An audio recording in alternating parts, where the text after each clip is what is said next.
자, 이제 우리 벌법 교리 강의 23번째 시간입니다. 23번째 시간. 정교의 첫 과에서 정교의 자리, 세 번째 시간입니다. 정교의 자리 세 번째 시간. 우리의 인간의 뇌는, 지혜를, 다시 말해 우리의 두뇌, 우리의 머리는 지혜를, 그리고 마음은 감정을 나타낸다. 또 산출한다. 뭐 그런 내용입니다. 우리 성경 창세기 1장 28절 한 절만 우리 다 같이 봉독하도록 하겠습니다. 하나님이 그들에게 복을 주시며 그들에게 이르시되 생육하고 번성하여 땅에 충만하라. 땅을 정복하라.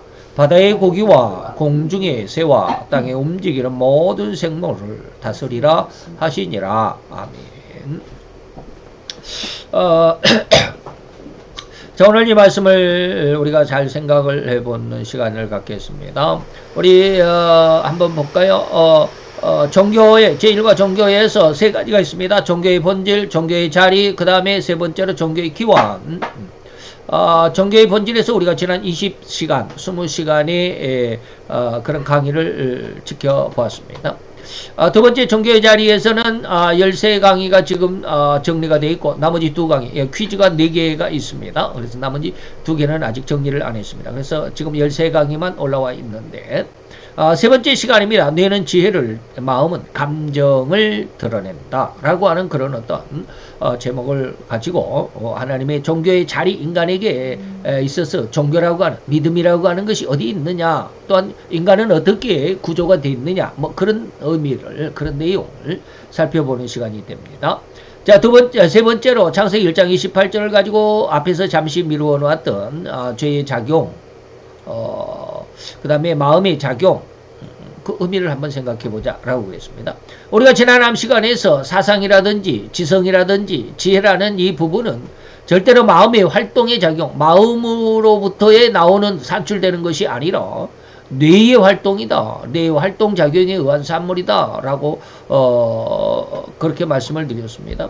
그러나 감정이라고 하는 것, 감정, 다시 말하면 사상과 지성이나 뭐 지혜나 지식 뭐 이런 것들은 뇌의 활동이지만, 감정이라고 하는 것, 우리가 흔히 말하는 혈기다, 분노, 뭐 이런 감정이라고 하는 것은 절대로 마음의 활동작용이다 라고 하는 것이죠. 그래서 그런데 반면에 우리가 이제 의지라고 하는 것, 의지, 우리가 지성의 할 때 지는 뭐야, 지식이죠. 지혜, 지식 뭐 이런 거. 그 다음에 지정 할 때 감정이라고, 그 다음에 지정의 할 때 의는 의지입니다. 이 의지는 희한하게도 뇌의 작용에 의해서도 의지가 나타나고요, 마음의 작용에서도 의지가 나타납니다. 다시 말하면 우리가 너무나도 막 분노하고 혈기가 찼을 때는 자기 뇌에서 생각하기도 전에 화가 나니까 주먹이 먼저 날아간다. 이것은 뭐예요? 마음의 작용에 의해서 의지가, 다시 말해 행동이 나가는 것이죠. 아니면은 우리가 이제 행동을 할 때, 내가 이렇게 손가락질을 할 때 어디를 딱 가르친다 하면 우리 지식이, 저기가 있으니까 저기를 봐라, 달을 봐라, 해를 봐라 뭐 할 때는, 지시할 때는 뭐 우리 뇌의 작용에 의해서 저쪽을 가르치고 저쪽을 가르치고, 이제 이게 뭡니까? 우리의 지식에 의해서 우리의 그 행동이 나타나게 되죠. 그러니까 이 의지라고 하는 것은 뇌의 작용에서도, 그리고 마음의 작용에서도, 그래서 뇌와 마음의 작용에서도 의지는 나타난다. 그러나 우리의 사상, 지성, 지혜는 우리의 마음의 감정에서 우러나는 게 아닙니다. 그리고 또한 우리의 감정은 우리의 지식에 의해서 나타나는 게, 마음은 그냥 감정입니다. 이런 거, 이제 삼위일체 하나님에 대해서 우리가 잘 배웠지만, 바로 그런 것을 정확하게 우리가 이렇게 구분할 수가 있다고 한다면 이 말을 잘 이해할 수 있을 것이라고 봅니다. 그래서 뇌의 작용으로 의지가 나타날 수도 있고, 감정에 의해서 의지가 나타날 수도 있다. 이제 이러한 부분은 삼일체 하나님의 형상과 모양을 닮아서 인간이 만들어졌기 때문에 바로 이런 부분을 우리가 오늘 조금 설명해 보고자 한다라는 것입니다. 자, 창세기 1장 28절은 절대로 종교의 본질 또는 종교의 자리, 종교의 기원에 대한 절대적인 의미, 것이다 라고 이렇게 저는 이제 해석을 합니다. 그래서 창세기 1장 28절을 가지고 우리가 이제 종교의 자리에 대해서 지금 생각하고 있죠. 거기에 대해서 이제 종교에 대해서 본질이든 자리든 기원이든 종교의 기원이든 여기에 창세기 1장 28절은 아주 근간이 된다. 절대적인 의미를 포함하고 있는 아주 좋은 구절이다. 제가 이제 느끼면서 그래서 앞에서 이제 퀴즈를 빼면 11강이죠. 이 11강의를 이제 바로 이제 창세기 1장 28절 뭐 26절과 28절을 기준으로 해서 쭉 그 설교를 원고를 작성을 했습니다. 그래서 이제 다음 시간부터는 여기에 대해서 이제 4시간을 할 겁니다. 창세기 1장 28절을 가지고 첫 번째, 두 번째, 세 번째, 네 번째. 그래서 뇌는 지혜, 지혜는 마음은 감정이라고 하는 것인데 번성하여 땅에 충만하라. 오직 성령 세례로만 이것이 가능하다. 그 다음에 땅을 정복하라. 그리고 만물의 영장, 다시 말해 모든 생물을 다스리라 라고 했던 이것이 어디에 있느냐. 바로 뇌는 지혜를 산출하고 마음은 감정을 산출한다라고 하는 이제 창세기 1장 28절을 근간으로 해서 이 말씀이 나온다. 그래서 이 만물의 영장에 대해서도 또한 이제 네 가지를 이렇게 쭉 식물, 어류, 조류, 동물 이것을 어떻게 영장으로서 다시 말해 세상을 주관하고 정복하고 다스리는 주체자로서 어떠한 모습으로 이렇게 식물 아니면 물고기 아니면 조류 동물 참 이런 것들을 그대로 이렇게 통치하고 다스릴 수만 있다면 이것을 한 사람이 있습니다. 누구요? 노아. 노아입니다. 노아는 어떻습니까? 40일 그 홍수가 시작되기 하나님께서 모든 거룩한 생물 또는 부정한 생물 이렇게 해가지고 7쌍 2쌍씩 이렇게 가지고 와라 라고 했을 때 노아가 동서남북방 세계 만방을 돌아다니면서 그냥 막 이 호랑이 찾고 사자는 아프리카에 있고 호랑이는 이쪽 아시아 지역에 있습니다. 그러면 그냥 사자 찾기 위해서 아프리카로 가고 호랑이 찾기 위해서 아시아로 가고 뭐 어떻게 그렇게 했겠습니까? 못해요. 그럼 어떻게 하겠습니까? 하나님의 명령에 의해서 이것이 다 이루어져. 이게 만물의 영장입니다. 명령하면 그대로 됩니다. 하나님께서 바람을 또 파도를 명령해서 잔잔하라 그러니까 잔잔해진 것처럼 노아가 호랑이 나오라 그러면 호랑이가 나왔습니다. 사자야 나오라 오라 그러면서 그냥 사자가 와서 그대로 왔습니다. 뭐 요즘 뭐 서커스단에서 그냥 막 훈련시키고 조련사들이 막 조련하고 그게 아닙니다. 이게 바로 만물의 영장의 특권입니다. 이게 바로 이제 우리가 거룩한 여기에서 두 번째로 이제 성령의 세례로만 이것이 가능하다라는 이런 그 차례를 이렇게 넣는데 바로 이것이 하나님의 은혜입니다. 제가 늘 말하는 영성인이 바로 이러한 모습입니다. 자, 그런 관계를 우리가 잘 이해할 수 있기를 바라고요. 자, 한번 넘어갑시다. 종교는 전능자 하나님과 그 말씀을 순종하는 대상인 인간과의 관계가 바로 종교다. 종교는 하나님과 인간의 관계다. 이것을 이제 좀 길게 설명해가지고 전능자 하나님과 이 말씀은 그 전능자 하나님의 말씀을 순종하는 대상 그거 누구예요? 인간이다. 그래서 하나님과 인간의 관계다. 라고 이렇게 좀 길게 너절하게 한번 펼쳐봤습니다. 그래서 종교의 가장 근본이고 가장 기준이 바로 이 부분이라고 할 수 있습니다. 바로 그래서 앞에서 우리가 설명하기를 인간은 절대로 삼일째 하나님의 형상과 모양을 닮아 만들어졌다라는 그 내용 다시 말하면 인간은 하나님과의 관계 속에서 이것이 바로 종교다라고 했는데 그것이 바로 삼일째 하나님의 형상과 모양을 닮아 만들어졌다라는 바로 그 기원에서 시작한 말이다. 바로 그 부분에서 우리는 오늘 절대 명령이라고 할 수 있는 창세기 1장 28절의 내용과 그것을 우리 신앙에 적용해보자 것이죠. 먼저 삼일째 하나님 중에서 제1위는 누구예요? 성부 하나님이죠. 그리고 성부 하나님의 특성은 뭐예요? 거룩함과 청결함입니다. 이 거룩함과 청결함을 인간에게 하나님께서 담아주셨는데 누가복음 11장 39, 40절에 보니까 하나님이 우리의 인간의 외모, 밖을 만드신 것뿐만 아니라 속도 만들지 않았느냐? 왜 그걸 모르느냐? 뭐 이런 건데 인간의 마음도 만들었다라고 하는 것입니다. 사도행전 1장 24절에 보니까 저희가 기도하거든요. 무사람의 마음을 아시는 줄. 주인이니까 다 알죠. 주인이 무언가를 만들었으면 그거는 다 알죠.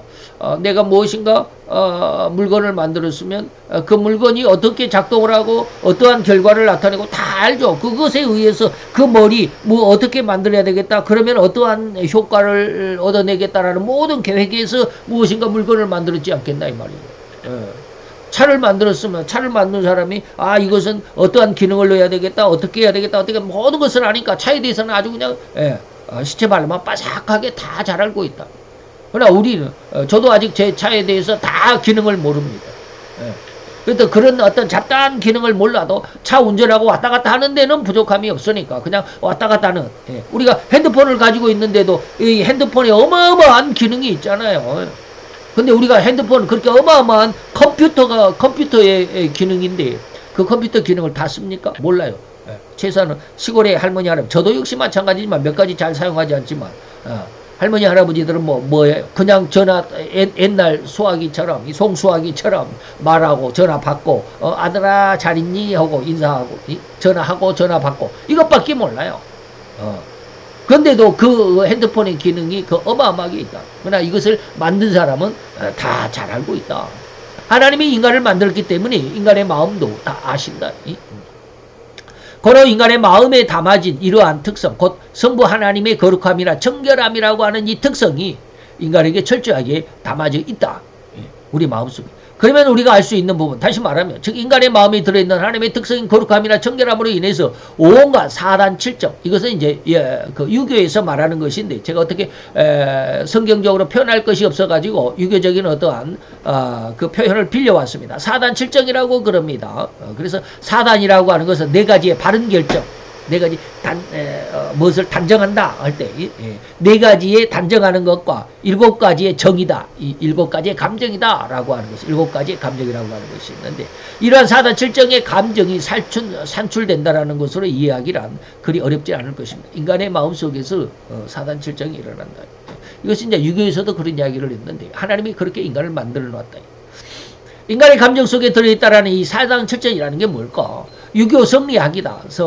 성리학이 있고 무슨 학이 있고 뭐 그러는데, 유교의 성리학의 철학적인 개념으로서 이거는 어떤 신적인 개념이 아니라 철학입니다. 유교는 절대적으로 철학입니다.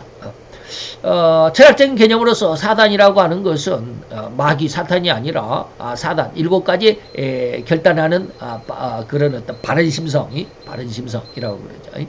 그래서 사단은 인간의 본성에서 우러나는 마음씨다. 즉 선천적이면서 도덕적인 능력으로, 그래서 우리가 흔히 말하죠. 측은지심이다. 남을 불쌍히 여기는 타고난 착한 마음이다.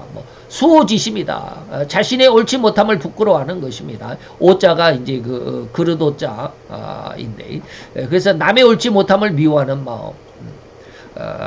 그런데 오늘날 이 세상에서는 자기 옳지 못함은 드러내리지 않죠. 그리고 남이 잘한 것도 그냥 막 그것이 잘못됐다라고 억지로 그냥 어거지로 뒤집어 씌우는 게 오늘날 인간의 그 가장 간악한, 가장 흉악한, 이것이 바로 민땡당의 모습이고 이땡명의 모습이죠. 그래서 제가 싫어하는 겁니다. 그 다음에 사양지심은 뭐예요? 근데 그만 드세요. 이제 안 해도 됩니다. 이거 겸손이죠. 사양하는 거, 남에게 양보하는 거. 그 다음에 시비지심, 무엇이 옳고 그른지 잘잘못을 분별하는 마음은 시비지심이다 라고 하는 것이죠. 이것이 바로 사단이다 이 말입니다. 사단. 1단, 2단, 3단이 아니라 네 가지의 결단하는 마음, 이런 것이죠. 자, 이런 사단의 감정이 진실로 가장 올곧고 유기적으로 조화를 이룬 성품을 성부 하나님이 바로 그런 특성, 거룩하고 청결한 특성으로 인간에게 부여해 주셨다. 그래서 이 거룩함이나 청결함과 같다고 해도 결코 다를 바가 없겠다라고 하는 것입니다. 칠정이라고 하는 것은 뭡니까? 우리가 희노애락은 잘 알죠. 네 가지는 잘 압니다. 희노애락. 그런데 여기에서 애자는 저는 이제 애자가 먼저 사랑 애자인 줄 알았는데, 칠정을 말할 때 애자가 이 슬픈 애자가 먼저 나옵니다.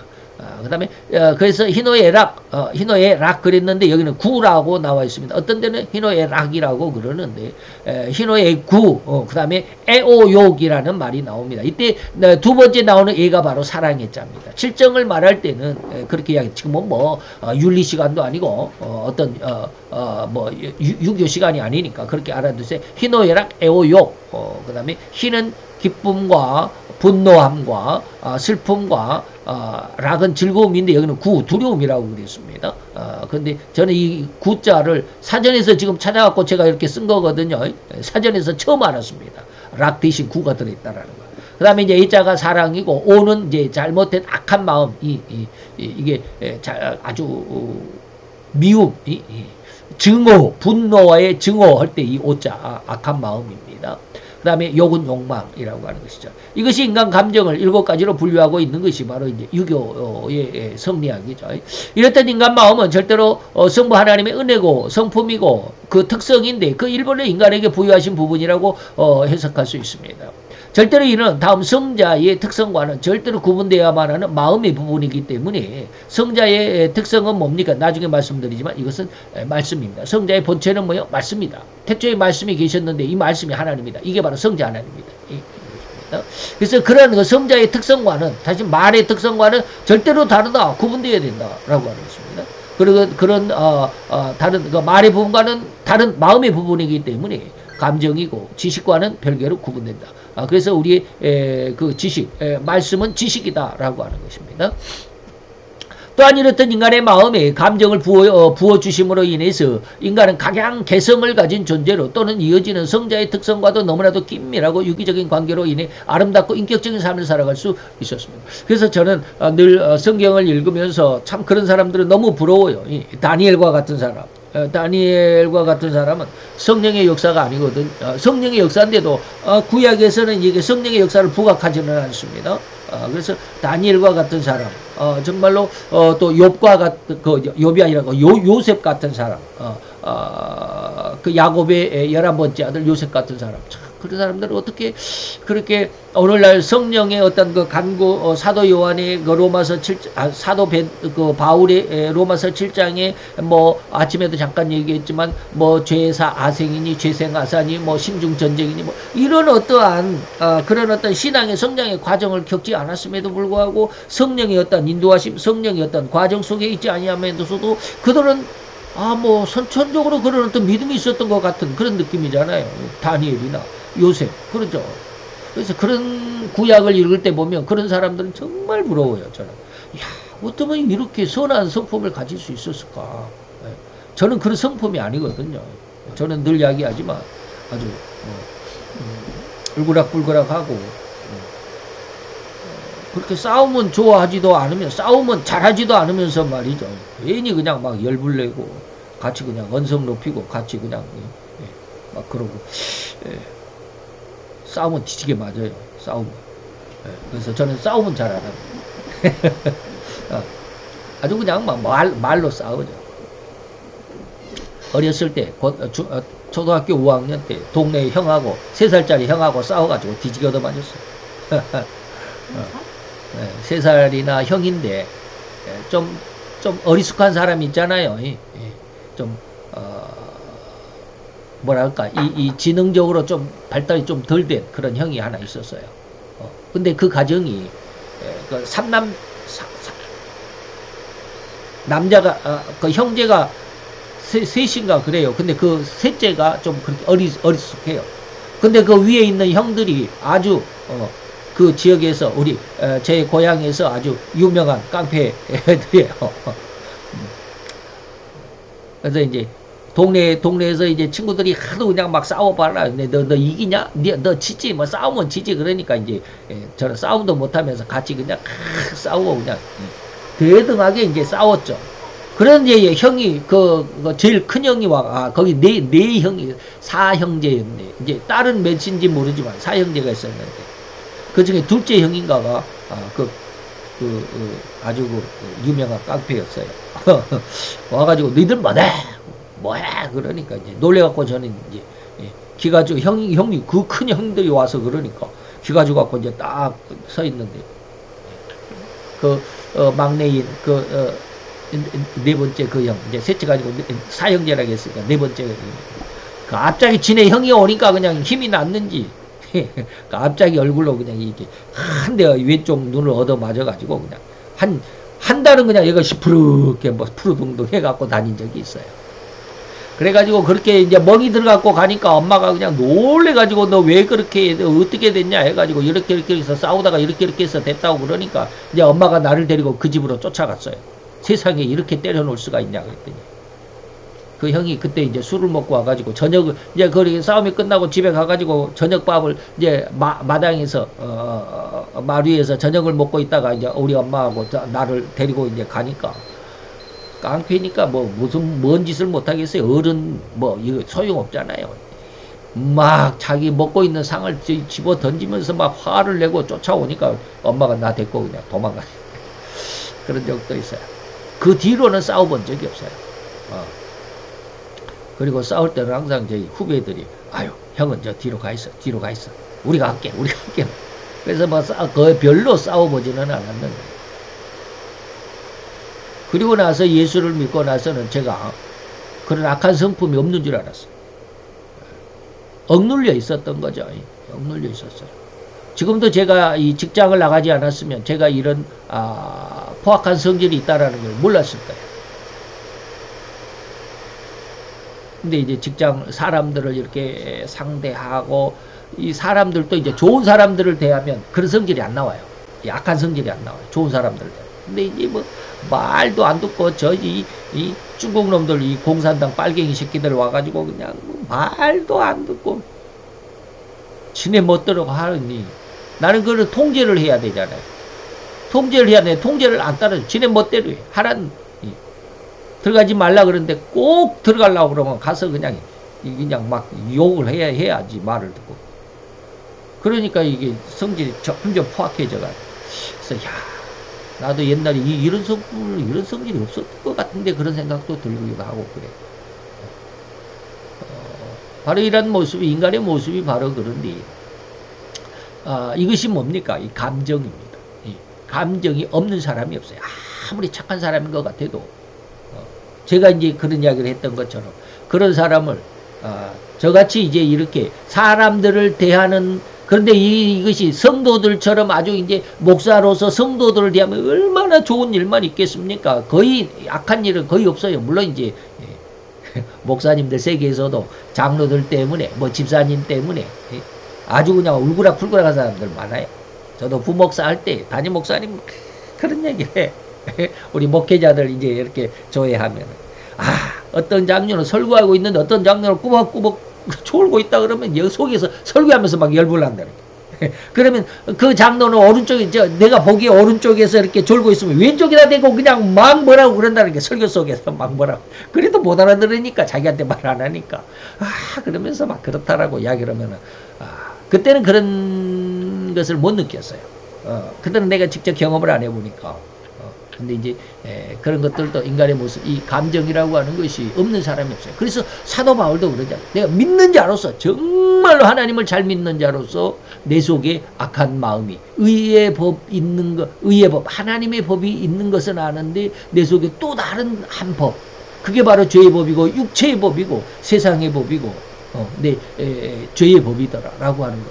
그때서 느꼈다고 그러잖아요. 사람들은 자기 속에 들어있는 이 악한 감정을 잘 몰라요. 자, 곧 이런 감정으로 인해서 기쁨과 감격으로 하나님께 기도할 수도 있고요. 저는 한동안 참 이것 때문에 굉장히 어리벙벙해가지고 도대체 이게 왜 그래요? 라고 하나님 앞에 기도한 적도 있어요. 하나님 감정을 왜 주셨어요? 이 감정이 그냥 계속 하나님 앞에 기도하고 싶은데 어느 날은 막 기도가 되고 어느 날은 기도가 안 되고 그러니까 하나님 왜 이렇게 감정 따라서 기도를 해야 돼요? 이거 기도한 지 상당히 오래 기도했습니다. 기도할 수 있는 마음이 있거든요. 그래서 그럴 때는 그냥 막 기도가 쫙 빨려 들어가는 것처럼. 그래서 제가 지금까지 한 40여 년 됐다, 40여 년이 됐다. 신앙생활한 지 40여 년이 됐다. 25살 때 믿었으니까 지금 65세니까 딱 40년째죠. 41년째입니다. 40년이 딱 지나고 작년이 40년이고 올해가 이제 41년째인데 40년 동안 기도를 하면서요. 내가 기도하면서 내 기도가 팍 열린 것을 이 야곱의 사닥다리처럼 하늘을 향해서 기도의 그 사닥다리가 쫙 뻗쳐 올라가는 것을 느낀 적이 딱 3번 있습니다. 지금은 다 무슨 기도를 하다가 그랬는지는 기억은 없지만 자우지간 한 3번 정도 그것을 기도하면서 눈을 감고 기도하는데 눈앞에서 그렇게 쫙 기도의 줄기가 하늘로 그 끝에는 보이지 않지만 하늘로 쫙 올라가는 듯한 그런 느낌을 받은 적도 있습니다. 그래서 기도할 때 그렇게 기도할 때도 있고요. 기도해도 안 되고 그냥 아무리 하려고 해도 잡념만 생기고 도대체 그냥 기도가 안 되고 이럴 때도 있습니다. 근데 그것을 가만히 생각하다 보니까 감정에 의해서 기도가 되더라고요. 그래서 하나님 왜 그렇습니까? 왜 감정 따라서 기도해야 됩니까? 그것 때문에 굉장히 오랫동안 한 2년 정도 고민하면서 기도한 적이 있습니다. 하나님 감정 없이 그냥 쭉 기도했으면 좋겠습니다. 날마다. 근데 이 감정이 뭘 만들어요? 인격을 만들어가는 겁니다. 그 신호이라고, 이 사단 7정이라고 했던, 유교에서 했던 것처럼, 이 감정이 바로 그런 것을 나타내거든요. 그래서 내가 그냥 정말 슬플 때 내 주변에 누군가가, 만약에 죽었다. 얼마나 슬프겠습니까? 그래서 이번에, 지난달, 지난 한 달 동안에 제 주변에서 2사람이 죽었어요. 그것도 똑같은 방법으로 죽었어요. 차를 세워놨는데, 죽으려면 참, 아주 사소한 실수. 평상시에는 그것도 실수도 아닌데, 그날따라 이상하게 그렇게 해놨는데, 그날따라 그게, 죽음의 그림자가 됩니다. 조그마한 언덕길인데, 거기다가 차를 세워놨는데, 그게 그날따라 그렇게 뒤로, 혼자서 그냥 뒤로 그냥 밀리는 거예요.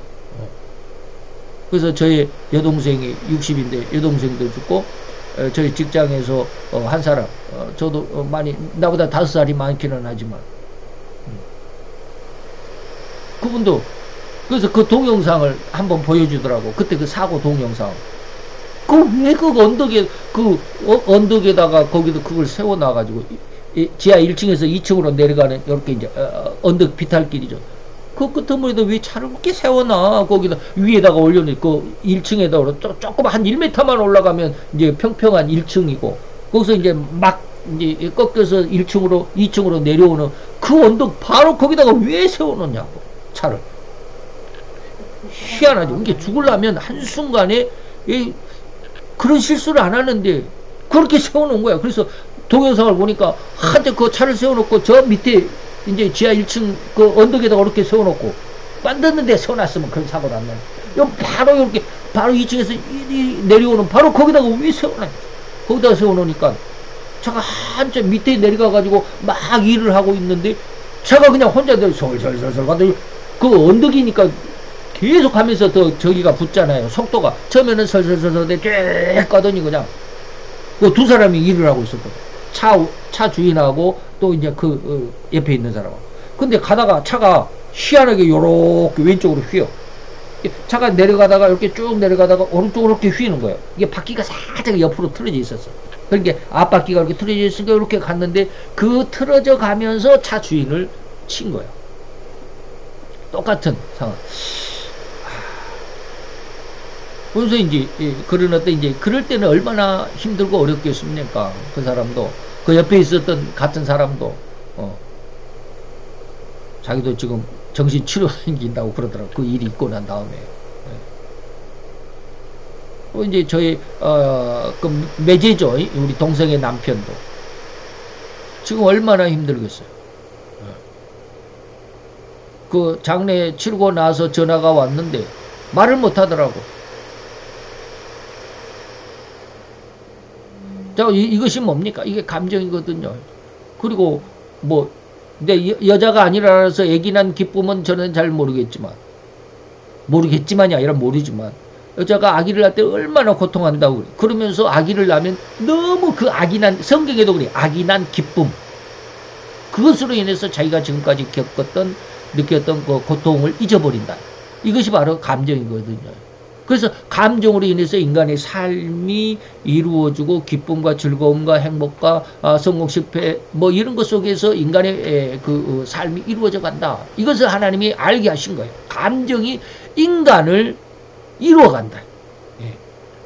처음에는 그걸 몰라가지고 하나님 앞에 왜 감정이 필요합니까? 왜 감정이 좋을 때만 이렇게 기도하고, 기도는 날마다 하고 싶은데 어느 날은 그냥 감정이 좀 이상해가지고 기도도 안 되고 그러면 하나님 앞에 이제 그런 기도를 하는데, 진짜 한 1년은 훨씬 넘어서. 그래서 이제 하나님께서 그런 감정에 대한 인간의 모습들을 보여주기 시작한 거예요. 그렇게 기도하니까 알고자 하면 하나님이 알려주셔요. 그러니까 감정으로 인간이 형성되어 이루어져 가는구나. 그래서 그런 기쁨과 감격으로 하나님께 기도할 수도 있고요. 또 인간 관계가 이루어질 수도 있고요. 그래서 서로 사랑하고 한 가정을 이룰 수도 있고 가장 아름다운 천국을 이루어낼 수도 있고 이런 감정의 부분이 없었더라면 절대로 하나님을 향한 기쁨이나 간구가 있을 수가 없었다. 그래서 제가 하나님 앞에 그렇게 기도하면서 느꼈던 것을 지금 여기다가 적은 거예요. 이런 감정의 부분이 없었더라면 절대로 하나님을 향한 기쁨이나 또 하나님을 향한 기도가 없었을 것이다. 그죠? 감정이 없으면 그래. 근데 하나님은 인간에게 그 감정을 주셨어. 그러면서 천국에 대한 소망도 갖게 했죠. 만약에 감정이 없었으면 천국에 대한 소망이 없을 것이고, 그리고 감정이 없는 인간은 단지 기계에 불과했을 것이다 라는 것을 하나님이 알게 하시고 느끼게 하시고 그랬어요. 그러면 이제 예수님에 대해서 한번 생각해 봅시다. 두 번째로 삼위일체 중에서 제2위 성자 예수님의 은혜와 그 특성에 대해서 한번 알아봅시다. 예수님 하면 우리는 요한복음 1장 1절로 4절이 최고입니다. 태초에 말씀이 있었는데 이 말씀이 하나님이시더라. 그래서 3절에 가니까 만물이 그로 말미암아 세상이 지어졌다. 지은 바 되었으되 세상에 있는 것은 하나도 그가 없이 된 것은 없었다. 그리고 그 안에 예수 안에 생명이 있었다. 그것이 바로 인간들에게 준 사람의 빛이다. 생명의 빛이 이 생명은 사람들에게 준 빛이다. 그래서 얼굴에 말에 그 빛이 나타나죠. 얼굴에 보면 힘들면 힘든 빛이 얼굴에 나타나고요. 말씨에도 전화 들어보면 얼굴을 안 봐도 말만 들어봐도 제가 방금 그랬잖아요. 우리 동생의 남편 매제가 장례 끝나고 나서 나한테 전화를 했는데 정말로 매가리가 없어가지고 얼마나 슬펐으면 이렇게 힘이 없을까 할 정도로 말 속에 빛이 나잖아요. 힘이 있는지 힘이 없는지 얼굴에도 빛이 나고 저도 요즘에 내 얼굴이 영 동안이라고 주름이 없다라고 그렇게 많이 생각을 했는데 요즘 며칠 사이에 이렇게 보니까 나도 많이 늙었다 많이 쪼글쪼글하다라는 생각을 해본 적이 있어요. 엊그저께가 일부러 거울 앞에서 제 얼굴을 자세히 한번 봤어요. 주름살 있나 없나 내가 지금 65살인데 65살 같이 보이나 하고 이렇게 봤더니 주름이 상당히 많더라고요. 그래서 나도 많이 나이가 들어간다 라는 생각을 해보긴 했지만 어쨌든지 이런 것들이 뭐예요? 빛입니다. 그 사람의 빛이에요. 이 사람이 건강하냐 건강하지 않냐 건강한 빛이 나냐 안 건강한 빛이 나냐 어떤 빛이 나냐 뭐 이런 것이죠. 눈을 봐도 그러죠. 이 사람이 아주 그냥 그 흉악한 누가 그랬더라고요. 탤런트 누가 그랬는데 어떤 사람이 거기에 와가지고 그 탤런트 그 토크쇼에 나와가지고요. 그 사람이 전라도인가 어디 서울 서진 아시죠? 서진회관이라고 하는 그 술집이 있었습니다. 그 술집에 가서 술을 먹고 나서 이제 어쩌고저쩌고 하다가 술값 때문에 시비가 붙어가지고 막 요란하게 사장 나와 막 그랬는데 사장이 다 왔더래요. 근데 그 눈을 한번 딱 쳐다봤는데 볼 수가 없다라는 거예요. 완전히 쥐 앞에 고양이처럼 그 눈을 마주칠 수가 없더래요. 너무너무 무섭더래요. 그 사람이 누구냐? 조양은이에요. 사장이 조양은. 조양은이 누군지 아시죠? 서진 서진 뭐 룸사롱 그 회칼 그 산도 그 난도 사건. 아주 흉악한 그 전라도 광주 출신의 뭐 그거 있죠. 김태천이 뭐 저거 해가지고 그 밑에 있는 사람인데 어쩌했던 그래가지고 감옥에 있다가 무슨 뭐 해결했느냐 어쨌느냐 해가지고 뭐 전도사인가 돼가지고 그 추록해가지고 전도사인가 됐다고 그랬는데 다시 또 뭐 또 그 세계로 다시 돌아갔다고 뭐 어쨌든 그런 이야기 있죠. 그 사람의 그 눈빛에도 눈썰미에도 그런 빛이 있습니다. 그 눈을 마주칠 수가 없더래. 너무너무 무섭더래. 누군가 탤런트 한 사람이 그런 이야기를 한번 한 적이 있어요. 토크쇼에. 누군지 기억도 안 나네. 자, 그렇습니다. 그래서 그것이 바로 인간에게 생명의, 이것이 바로 빛이다. 생명의 빛이다. 예수님은 우리에게 빛이다. 예. 그래서, 처음에 제가 학생부 전도사 때요, 저희 학생이 이런 걸 물어봤어요. 제가 한번 이야기했는지 모르겠는데, 전도사님, 하나님께서 세상을 만드실 때요, 첫날 만드실 때 뭘 만들었어요? 빛을 만들었어요. 근데 첫날 빛을 만들었는데요. 네 번째 날 해와 달을 만드셨잖아요. 그런데 처음에 왜 빛을 만들었는데 이 빛이 뭘까요? 그리고 넷째 날에 해와 달과 별을 만들었는데 빛은 해나 달이나 별의 빛이 있는데 왜 첫날 빛을 만들었어요? 이게 무슨 빛일까요? 그때 당시에는 저는 성경도 모르고 말이죠. 모르면 용감하다고 어떻게 그렇게 그래서 제가 전도사들은 잘 인정을 안 합니다. 전도사 때 누가 성경을 공부했겠습니까? 목사들도 성경 공부 안 하는데 그래서 그걸 대답을 못했어요. 근데 1절에 창세기 첫날에 하나님이 만드신 빛과요 넷째 날에 만든 태양, 해, 달, 별의 빛과는 다릅니다. 첫날 만든 빛은 뭐예요? 생명입니다. 바로 여기서 말하는 이 생명은 사람들의 빛이다. 예수님의 빛, 세상에 빛을 주셨습니다. 그래서 그 빛으로 인해서 땅이 생명을 얻는 그래서 하나님의 신이 수면에 운행했다라고 할 때 땅에 제가 이제 뭘 생명을 잉태하는 힘을 주었다라고 그러는데 그게 바로 빛입니다. 성령 하나님도 그렇게 하셨습니다. 성부 하나님도 첫날에 빛을 만드셨고 성자 예수님도 그 빛 자체로 세상을 만드셨다. 예, 바로 그런 뜻입니다. 그리고 넷째 날에 있는 빛은 그 생명의 빛이 아니라 이 물질적인 빛이죠. 그래서 태초의 말씀이 있는데 이것은 하나님이시고 이것이 바로 만물을 만든 자고 이것이 사람의 빛이라는 이 정체를 밝히는 것이 바로 이제 성자 예수님에 대한 말씀입니다. 이러한 성자 예수님의 특성이 바로 인간에게 언어로 말씀이니까 그가 말씀이니까 그리고 그가 생명이다라고 그랬습니다. 그래서 이 말에는 뭐가 있다? 말에는 생명이 있다. 그게 말한 대로 된다. 네 기도한 대로 이루어진다. 그래서 제가 이 말 믿고 많이 기도하는데 아직까지 잘 안 이루어지더라. 아니, 그 믿음이 아직은 덜 성장입니다. 그래서 이걸 잘 이해할 수 있어야 됩니다. 이 말씀이 믿어져야 됩니다. 예수님의 특성은 인간에게 언어를 주었지만 이것이 바로 뭐다? 생명이다 라고 하는 것입니다. 그리고 이 언어가 지적인 특성이라고도 하는데 하나님의 말씀이시기 때문에 인간에게 지성이죠. 지적인 성질, 지식, 지혜 또는 말씀 하나님의 이러한 특성이 인간의 생명의 근원이라고 하는 것, 창조의 근원이라고 하는 것. 이런 점에서 바로 인간이 바로 성자 예수님의 특성을 닮은 그래서 내 말이 너희 안에 거하면 내 말이 너희 안에 거하면 너희들 무엇이 너 원하는 대로 가라 그러면 이루리라. 바로 생명 그 자체야 라고 하는 것이죠. 바로 이런 생명을 다시 말하면 창조하신 근원이고 창조의 능력인 이 말씀이라는 이 특성이 인간에게 언어와 지성으로 인간에게 주어졌다.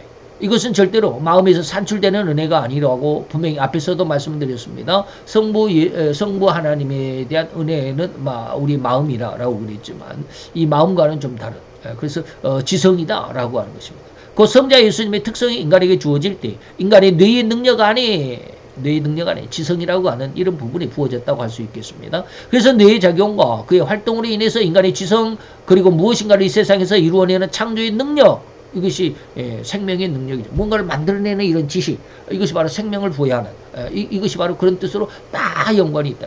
우리 옛말에도 뭐요? 말이 시가 된다. 그래서 우리는 요즘에는 뭐요? 뜻이 이루어진다. 그러죠.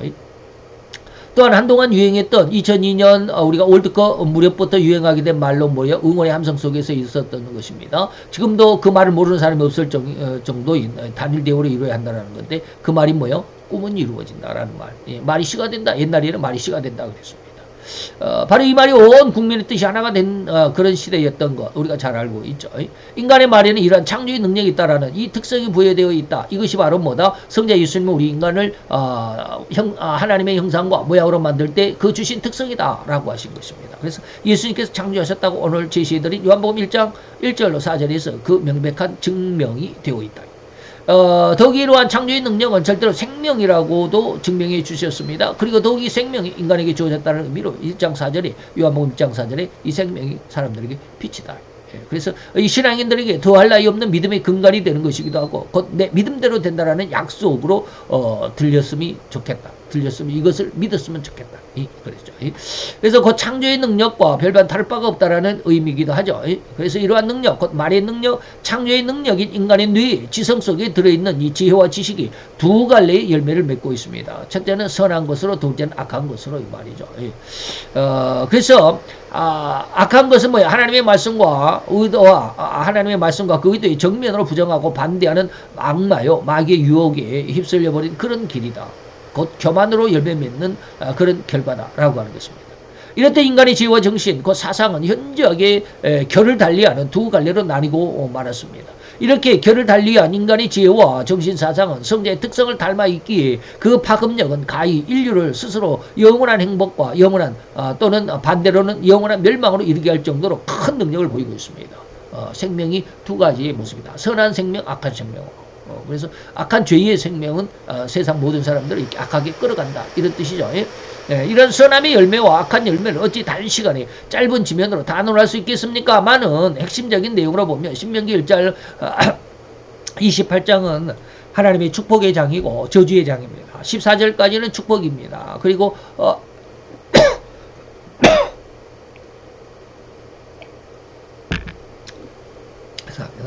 15절로부터 60몇 절까지 아주 길게는 저주를 나타내고 있습니다.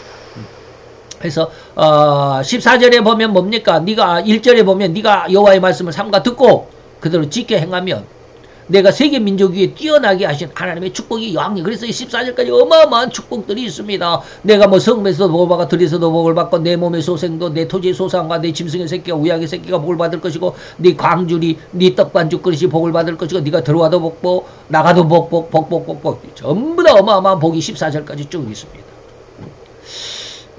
그러나 이제 듣고 행하지 않으면 15절부터 보면 이제 어마어마한 저주가 있습니다. 듣고도 내 말을 듣고도 행치 아니하면 이런 뜻입니다만은 자, 이 기록은 오직 긍정의 측면, 그 선함의 열매가 어떠한 것인가를 증명한 하나님의 약속을 지시한 것입니다. 물론 이를 우리 주님도 간략하게 설명한 부분도 있습니다. 마태 7장 24, 5절에 말씀을 나의 이 말씀 듣고 행하는 자는 지혜로운 건축자다. 그 신명기의 말씀이나 주님의 말씀이나 한 맥락이라고 해석해야 하는데 여기서 듣고 행하면이라고 전제하고 있습니다. 그래서 듣는다는 의미는 귀의 능력을 의미하는 것이지만 이는 분명 마음의 능력이 아니라 뇌의 능력이다. 듣는다라는 것은 우리 이 뇌 속의 지혜, 이 뇌의 활동으로 인해서 듣고 오감이 나타나죠. 그것으로 이 오감으로 인해서 때로는 뭡니까? 우리의 마음 속에 마음과 연관이 되어 있어서 아주 긴밀한 유기적인 관계이기 때문에 오감에 의해서 우리의 마음이 감정이 일어나기도 합니다. 근데 그 오감을 받아들이는 것은 뇌의 작용입니다. 마음이 받아들여지는 것은 아니죠. 마음이 이 정보를 분석하는 것은 아닙니다. 자, 오감이라고 하는 것, 인간이 정보를 처리하는 5가지 기능인데 우리가 눈으로 보는 시각, 귀로 듣는 청각, 냄새 맡는 후각, 손으로 만지는 촉각, 그리고 입술로 혀로 만지는 미각, 이거 오각이죠.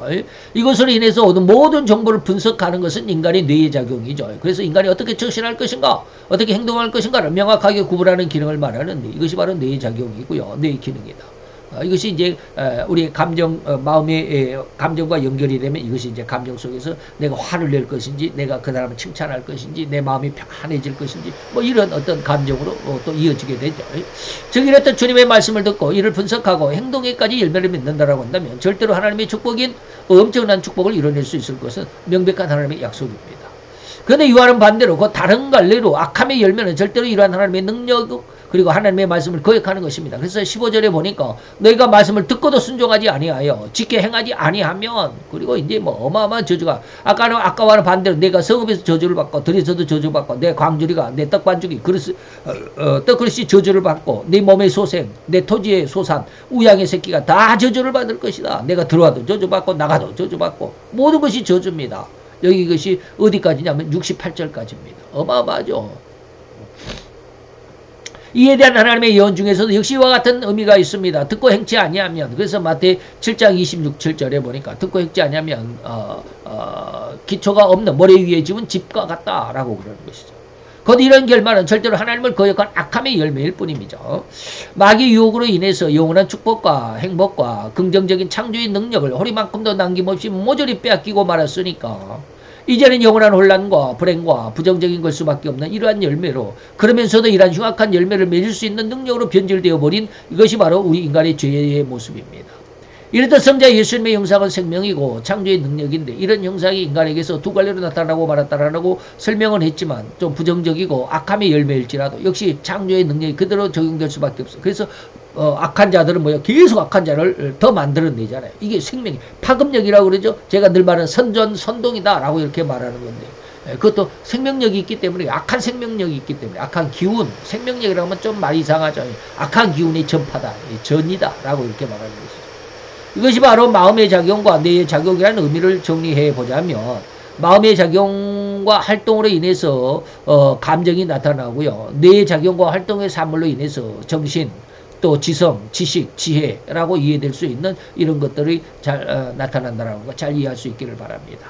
세 번째로 삼일체 중에 제3위 성령 하나님의 은혜와 그 특성에 대해서는 여기서는 이제 너무 시간이 많이 가니까 생략을 하고요. 성부의 형상인 마음, 그리고 감정이 행동으로 나타날 수도 있고요. 성자 예수님의 형상인 지성, 또 사리 분별, 지식 이런 것으로 인해서 행동이 나타날 수 있다는 것점을 모르는 사람은 없을 것입니다. 그래서 성령 하나님에 대해서는 다음에 또 제가 아주 집중적으로 부각시켜서 말씀드릴 때가 또 있을 것입니다. 그래서 잘 이해할 수 있기를 바라고, 오늘 또 이제 오늘의 주제는 뭡니까? 마음과 언어. 그래서 뇌는 지혜를 말하고요, 지성이죠. 그리고 마음은 감정을 말한다라고 하는 이거 두 가지만을 오늘 제목으로 제시를 했기 때문에 이렇게 두 가지만을 여러분들에게 말씀을 드렸습니다. 잘 이해하셨을 줄로 믿고, 다음 시간에는 이제 이런 뇌의 지혜 그리고 마음의 감정 이것으로 인해서 절대 복종이 있고 절대 명령 속에서 절대 복종하는 이런, 그러니까 하나님은 절대 명령자고 우리는 절대 복종자, 이런 관계 속에서 네 가지의 그런 모습을 한번 잘 배워보실 수 있게 되기를 기대합니다. 기도합시다. 할렐루야. 주님, 오늘의 귀한 은혜와 엄청을 감사드리나이다. 주의 영광 앞에서 오늘도 하나님의 아버지 인간에게 주신 가장 아름답고 귀한 이 축복의 선물, 아버지 인간에게 삼위일체의 너무나도 아름답고 귀한 하나님의 그 본연의 모습을 우리에게 주셨음을 아버지는 오늘 다시 한번 살펴보건대, 오늘 성부 하나님의 아버지의 거룩하심과 성자 예수님의 지혜와 지식의 말씀을 다시 한번 살펴보았나이다. 우리로 인하여서 이 아버지의 지혜와 지식과 총기와 총명, 또한 아버지의 우리에게 인간의 거룩함과 청결함의 이러한 아버지의 심성으로 인해서 온 세상을 번성하여 충만하고 땅에 충만하고 또한 땅을 정복하고 모든 생물을 다스리는 귀한 은혜의 역사, 아버지의 귀한 3대 축복이 아버지의 영광을 누릴 수 있는 존재가 되는 줄로 믿습니다. 이 귀한 존재를 다시 한번 회복할 수 있는 귀한 길로 안내하는 이 말씀 속에 우리로 더욱더 복을 받는 귀한 주님의 아들과 딸들 하나님의 백성들이 되게 하여 주시옵소서. 예수 그리스도의 이름으로 감사하며 기도하여 싸움나이다. 아멘.